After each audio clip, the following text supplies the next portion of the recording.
అవుతుందా?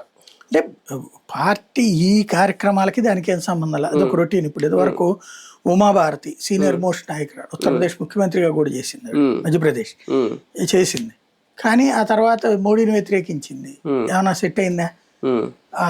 యశ్వంత్ సిన్హా, జస్వంత్ సింగ్ ఇట్లాంటి వాళ్ళు చాలా మంది వ్యతిరేకించారు. అద్వానీకి బాగా క్లోజ్ గా ఉన్న వాళ్ళు వ్యతిరేకించారు, అయితే కాలగర్భంలో కలిసిపోయారు. ఇంకోటి అక్కడ విషయం ఏంటంటే బీజేపీలో తిరుగుబాటుదారు, ఇప్పుడు కాంగ్రెస్ లో తిరుగుబాటుదారులు ఒక గ్రూపు, అనుకూలం ఒక గ్రూపు.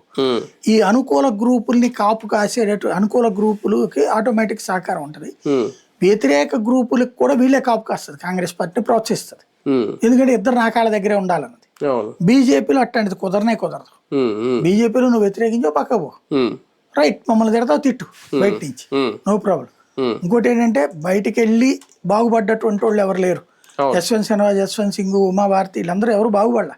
కళ్యాణ్ సింగ్ ఇట్లాంటి వాళ్ళు అందరూ కూడా, యడ్యూరప్ప కూడా బయటికి పోయాడు, గాలి జనార్దన్ రెడ్డి బయటికి పోయాడు. కాబట్టి బయటికి పోయినంత మాత్రం ఏమైంది, పార్టీ 4 రోజులు నష్టపోద్ది, దేవుంది నష్టం అంటారు.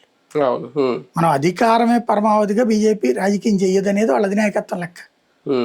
మన పని మనం చేసుకుంటూ వెళ్తాం, ప్రచారం చేసుకోవడం చేతకపోతే చేద్దాం, దట్స్ ఎనఫ్. కొన్ని అగ్రెసివ్ నిర్ణయాలు కూడా తీసుకోబోతుందా బీజేపీ రేపు?